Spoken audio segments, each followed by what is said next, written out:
ጋይስ ኢትዮጵያ ግን እኛ ሳናውቅ የሆነ የምትወስደው ዶፒንግ አለ። የሆነ ሰዓት የምሰማው ዜና ጆሮዬን ጭው ሌላ ኢትዮጵያ ውስጥ ነው እንዲያሉት ምናምን የሚያደርገኝ እኔም ብቻ። አሁን በቅርቡ ምን ሰማው? ኢትዮጵያ ከመሳሪያ ሽያጭ 30 ሚሊዮን የአሜሪካን ዶላር። እስቲ ይሄን ቪዲዮ አይተን እንመለስና ኮሜንት እናነባለን። የትም እንዳትሄዱ።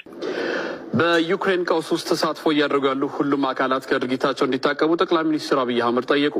ኢትዮጵያ በአውሮፓ ውስጥ እየታዩ ያሉ ለውጦች በጥንቃቄ የተከታተለች መሆኑን የጠቀሱት ጠቅላይ ሚኒስትሩ በዩክሬን ቀውስ ውስጥ ተሳትፎ እያደረጉ ያሉ ሁሉም አካላት ከድርጊታቸው እንዲታቀቡም ጠይቀዋል። ዓለም መቼም አማርኛ አይሰማም ብላችሁ ነው?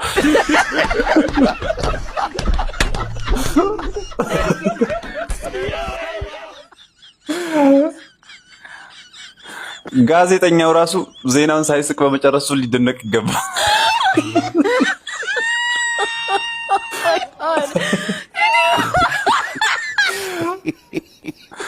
በቅርቡ ማዕቀብ እንደሚጥሉባቸው ተስፋ እናደርጋለን።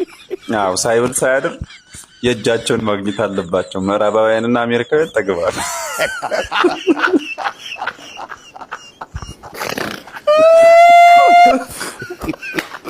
ይሄ ጋዜጠኛ ወደፊት ገጠመኝ ሲጠይቅ ይሄን ዜና የሚናገር ይመስለኛል።